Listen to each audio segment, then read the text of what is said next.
गुरुर्ब्रह्मा गुरुर्विष्णुः गुरुर्देवो महेश्वरः गुरु साक्षात् परं ब्रह्म तस्मै श्री गुरवे नमः तस्मै श्री गुरवे नमः तस्मै श्री गुरवे नमः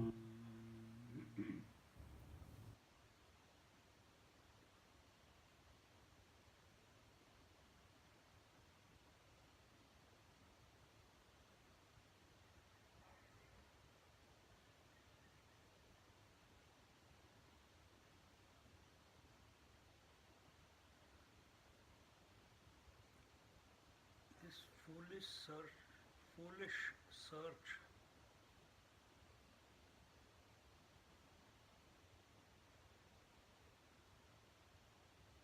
for realization, for happiness, for peace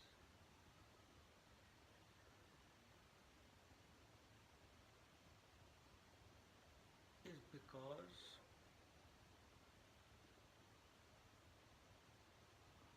of this mind.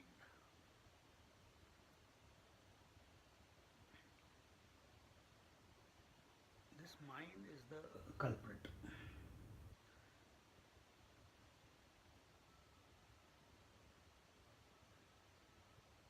Yes, it can be a friend or it can be an enemy. It can be extrovert, then it is an enemy. If it is introvert, it is a friend. And as long as this identification with the mind continues as I, till then this unreachable peace, tranquility, solace, this search will continue.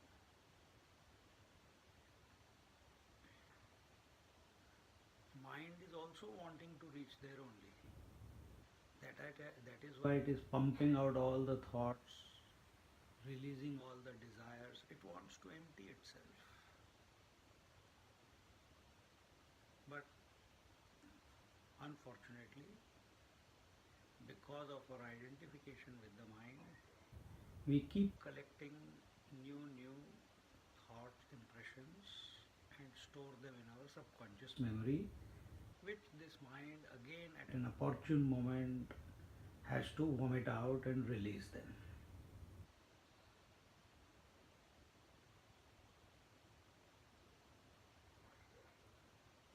So then what should be our approach? Our approach, instead of dealing with the mind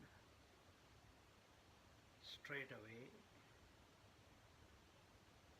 deal with the outside.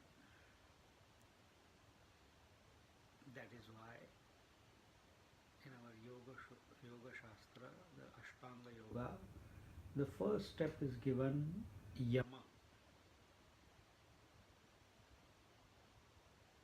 And yama is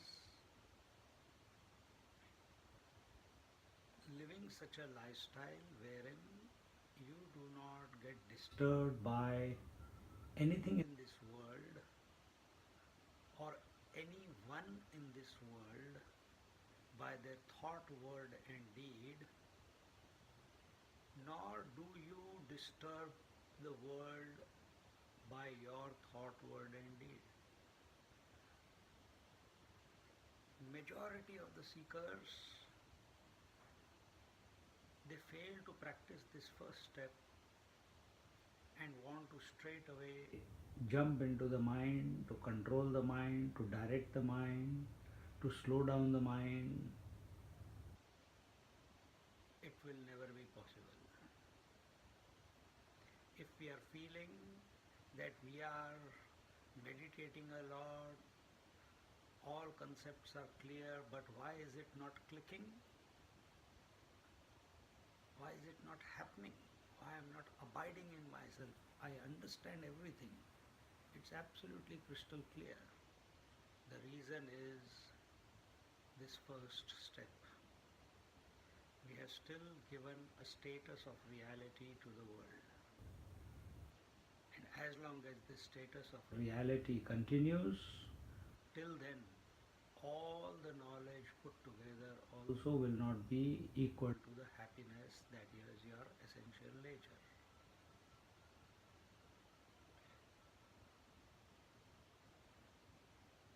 Then what happens if we live like this?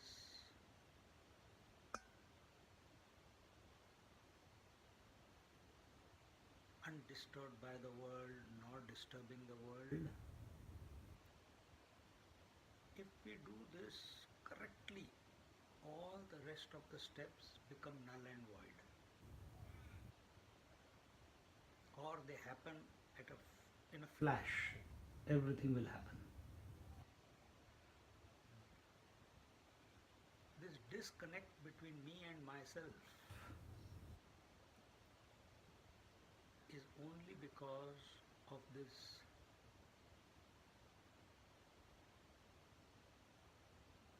reality status that is continuously being given by the mind to the world. The way to come out of it is remain undisturbed and do not disturb. What will happen? You will become indifferent to the world. When the mind is no longer affected by the world,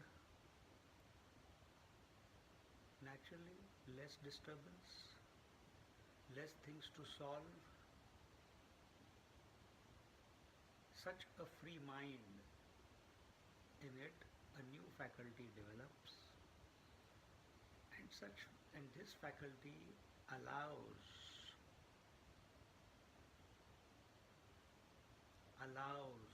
the seeker to distinctly see that this world of variety, the world of names and forms, is not something to be taken seriously.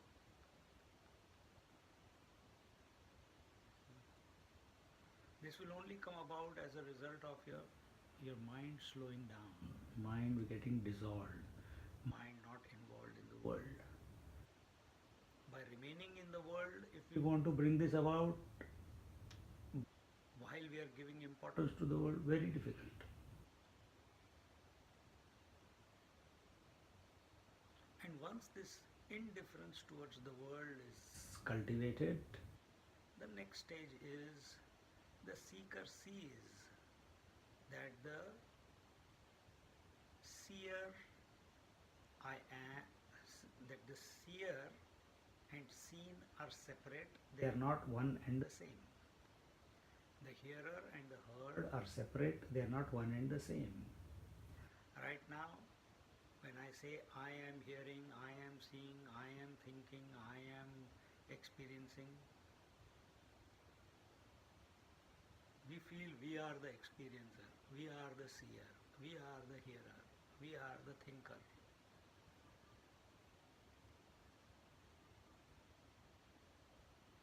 It's absolutely false.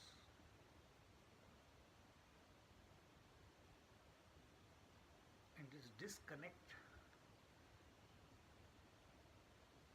will get revealed only when the mind has become indifferent to the world. What is that? The seer and seen are supporting each other, are existing because of each other, but they are not connected to each other. Seer is other than the seen. Hearer is other than the heard. Thinker is other than the thought. Now, the seen, the thought, the heard, the tasted, the felt, the smelt, That is the world. You have already become indifferent to it. So now the next frontier for us to deal is, or to solve the riddle is, who is this seer, who is this hearer, who is this? And as we keep contemplating, slowing down, we realize that the seer is born because of the seen, hearer is born because of the heard, experiencer is born because of the experienced, and so on. And both are ephemeral. The seer doesn't remain continuously. The hearer doesn't remain continuously. The experiencer doesn't remain continuously. They are continuously changing. Sometimes the seer seen is there, sometimes the hearer heard is there, sometimes the knower known is there, sometimes the taster tasted is there. The seeker then realizes that as much unimportant the world of names and forms is,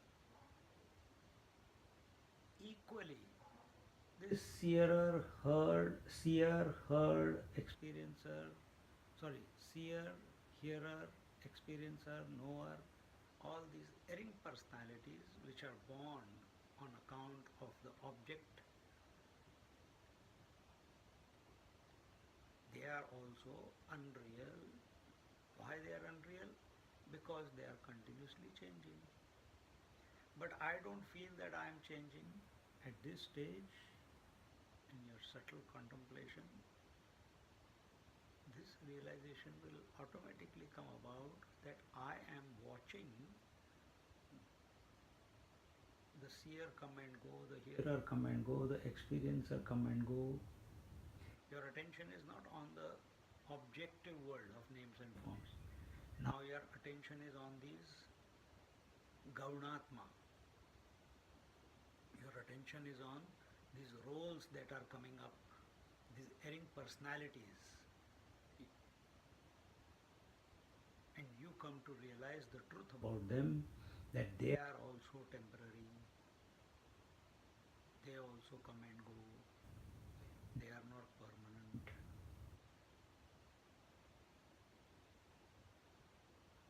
When this has been worked out to this extent, or it happens within you, then the natural question that will appear will be, then who am I? If I am not the seer, I am not the knower, I am not the experiencer, then who am I?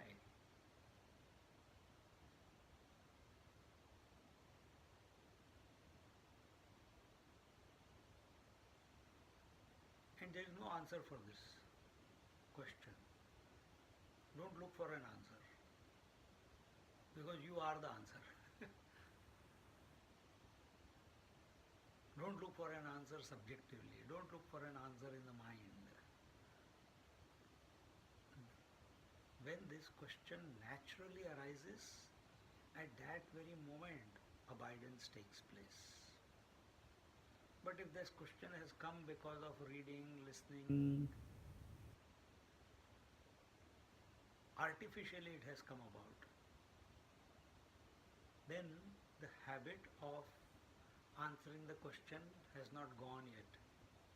So you will like to answer, the mind will like to answer the question, Acha, I am that who is seeing all the seers and hearers and experiencers and knowers. Again you are in the thought only, thought world.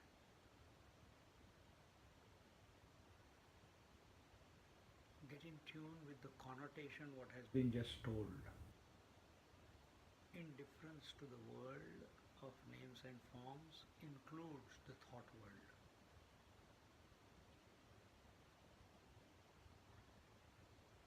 And it may happen gradually, but that is okay. From the outside you come inside.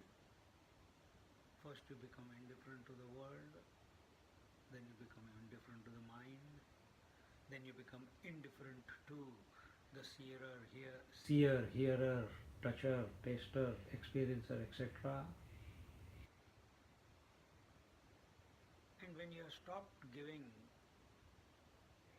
importance to the world and the experiencer of the world, both become important to make an impact on you.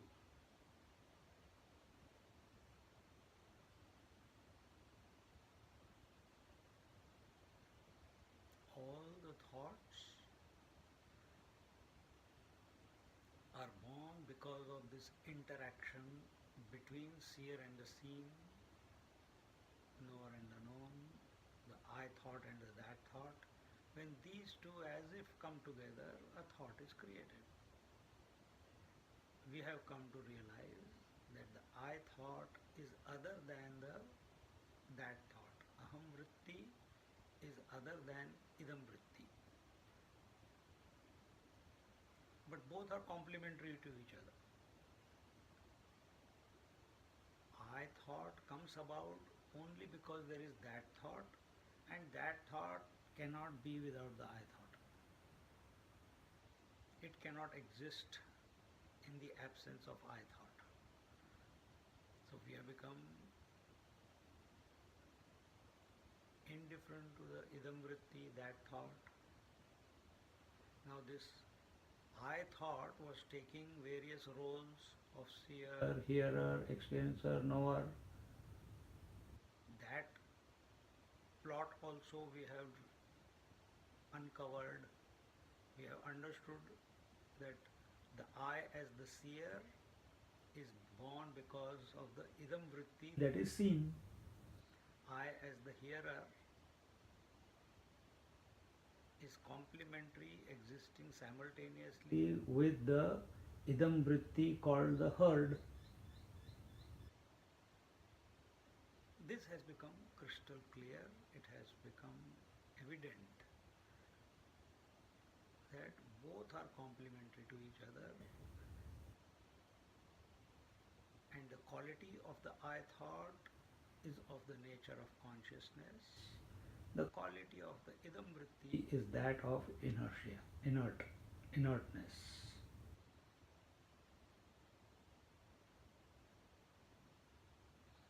Then if I am not the seer, etc.,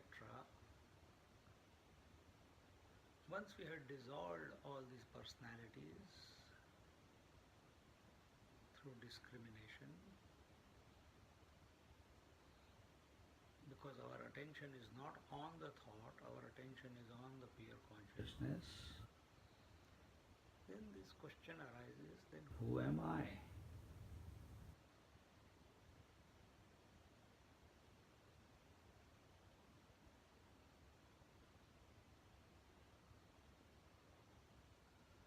I am that one in whose presence the seer and seen come and go. I am the one in whose presence the experiencer and experienced come and go.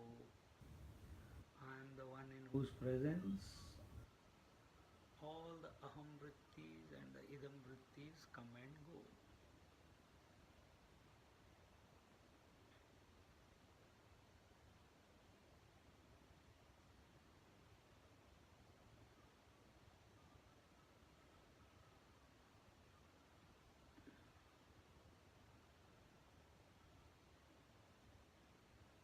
And this is what we have just said. Interact with this subjectively right now, not later on.